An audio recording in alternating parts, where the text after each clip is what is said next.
5 countries, 5 democracies, 1 agency, Iran, 1953, Guatemala, 1954, the Congo, 1961, Indonesia, 1965, Chile, 1973. In a span of just 20 years, the Central Intelligence Agency engineered the removal of 5 legitimately constituted governments.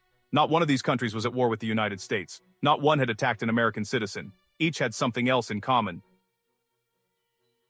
Each had begun to chart its own course, and each had touched the wrong American interest. The story you are about to hear is not a conspiracy theory. It is documented in declassified files, congressional hearings, and the agency's own internal memoranda. These are the 5 operations that secretly rewrote the modern world, and every one of them is still echoing right now, in headlines you read this morning. The first one set the template.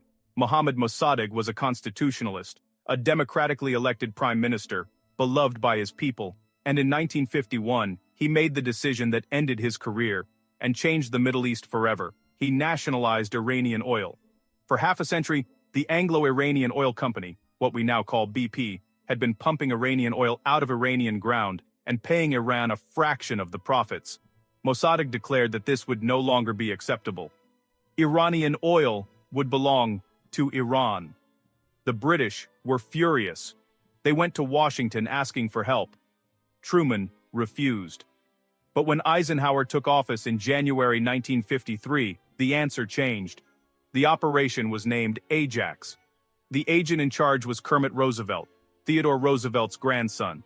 The budget was $1 million. The method was simple: pay people, newspaper editors, mullahs, street thugs, political fixers. Within weeks, Tehran was full of staged protests, fabricated headlines, and bribed clerics denouncing Mossadegh. The Iranian military, encouraged by the chaos, moved in. Mossadegh was arrested in his pajamas. The Shah, who had fled, was returned to Tehran in an American military aircraft. Iran's democracy was dead. But here's where it gets uncomfortable. For the next 26 years, the Shah ran Iran as a CIA-backed monarchy. His secret police, the Savak, was trained by the CIA and Mossad. Torture became routine. Political opposition was crushed. And in 1979, the inevitable arrived: the Iranian Revolution, the hostage crisis, the Islamic Republic, 40 years of US-Iran hostility, the Iran-Iraq War, the rise of Hezbollah, and a Middle East that has never stopped being shaped by the consequences of one operation in 1953. The Iranians never forgot. Why should they? 1 year later, they did it again, and this time, the motive was naked. Jacobo Arbenz had been democratically elected with 65% of the vote. His sin was a piece of legislation called Decree 900, a land reform that took unused fields from large landowners and redistributed them to landless peasants. Most of those unused fields belonged to the United Fruit Company, the American multinational, whose largest individual shareholder was John Foster Dulles, Eisenhower's Secretary of State, whose brother, Allen Dulles, was the director of the CIA. You cannot make this up. The Dulles brothers branded Arbenz a communist. He wasn't. He was a moderate social democrat in the European tradition. But the branding was sufficient. The CIA assembled a force of 300 Guatemalan exiles, trained them in Honduras, equipped them with American aircraft. In June 1954, the operation began. Radio broadcasts from CIA-run transmitters announced fake military victories that hadn't happened. The Guatemalan army, demoralized, refused to fight. Arbenz resigned. He died in exile in Mexico. Broken. What followed was 40 years of military dictatorship, civil war, death squads, the systematic destruction of indigenous Mayan villages. 200,000 Guatemalans were killed, most of them civilians. The man who had led the original CIA operation, Ernesto Che Guevara, yes, that Che Guevara, happened to be in Guatemala City when it fell. He fled to Mexico, met a young Cuban exile named Fidel Castro, and the rest is history.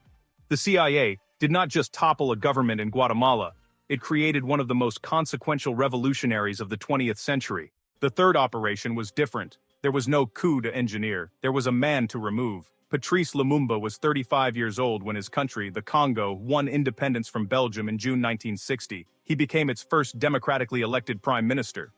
He was charismatic, brilliant, and dangerous to almost everyone with money in Central Africa.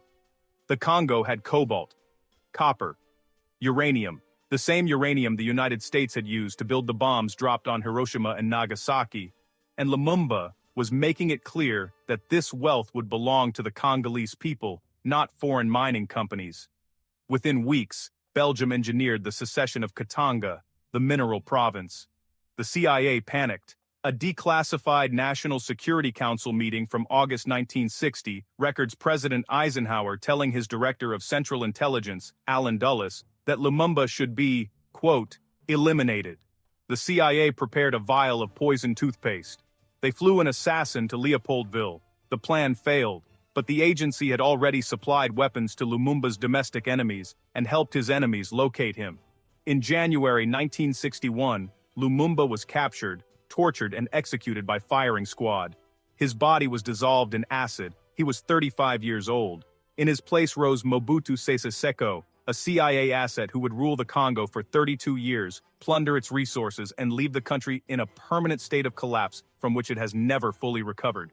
The Second Congo War of 1998, sometimes called Africa's World War, killed an estimated 5 million people. The roots of that catastrophe go directly back to a vial of poison and a phone call from Washington in 1960. The fourth operation has no name. It has no Hollywood film. Most people have never heard of it. It killed somewhere between 500,000 and 1 million people in 12 months. Indonesia in 1965 was the largest non-aligned country in the world. President Sukarno had refused to align with either the Soviets or the Americans. He had built ties with the Indonesian Communist Party, the PKI, which had become the third largest communist party on earth. For Washington, this was unacceptable. In October 1965, a chaotic, half-understood coup attempt was used as a pretext. The Indonesian military, under General Suharto, moved against the PKI. What followed was systematic mass slaughter. For decades, the U.S. role was denied. Then, in 2017, the State Department declassified a series of cables. They show that the U.S. Embassy in Jakarta provided the Indonesian military with, quote, lists of names of suspected communists. Names that were used, names of people who were dragged from their homes and murdered. Suharto ruled Indonesia for 32 years. The U.S. backed him at every step. When the bodies were finally counted, the death toll surpassed 500,000. By some estimates, it reached 1 million. It is one of the largest mass killings of the 20th century. You have never heard of it. That is by design.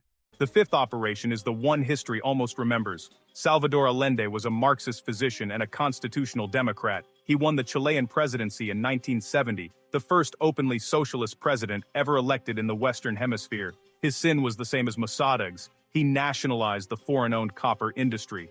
Richard Nixon's response, captured on the White House tapes, was direct. Quote, make the economy scream. The CIA did. They funded Allende's opposition. They engineered economic sabotage. They bribed truckers to strike, paralyzing the country. They funded right-wing newspapers that destabilized public opinion. On September 11, 1973, yes, that date, the Chilean military, with American backing, launched a coup. The presidential palace was bombed by Chilean Air Force planes. Allende died inside, refusing to surrender.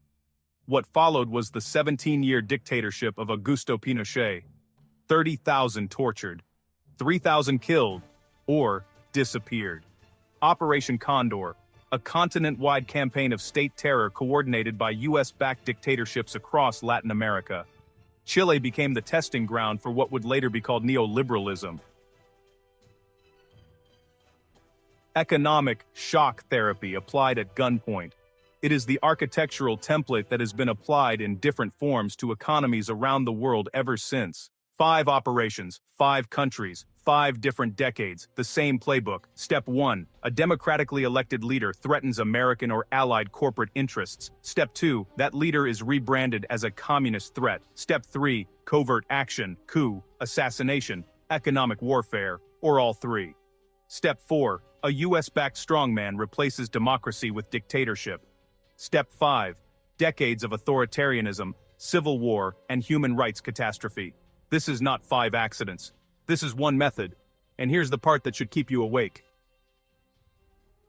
Iran is the country it is today because of 1953. The Middle East is the region it is today because of what 1953 made inevitable. The Congo is in collapse today because of 1961, Latin America's political shape, the death squads, the migration crisis, the cartels, was forged in the fires of operations like Guatemala 1954 and Chile 1973. You cannot understand the present world without understanding that, for 2 crucial decades, an American intelligence agency operated as the world's hidden architect, choosing which democracies survived and which did not, which leaders lived and which were poisoned, which economic models prevailed and which were burned to the ground. The Cold War, as it was reported in your textbooks, was a struggle between 2 superpowers. The Cold War, as it was actually fought, was something else. It was the deliberate, systematic dismantling of any country that tried to chart its own course, anywhere in the world. If that course conflicted with the interests of a few thousand people in Washington and on Wall Street. That world did not end in 1991. The countries are still broken. The patterns are still operational. And the documents we have already declassified, are already public, are already verified, tell us exactly how it happened. The modern world was not designed, it was decided, in rooms we were never meant to know about. If this opened up a part of history you thought you understood, make sure to subscribe to our channel, Epoch Insight, and hit the notification bell, and let us know in the comments which CIA operation should we break down in full detail next. We read every comment.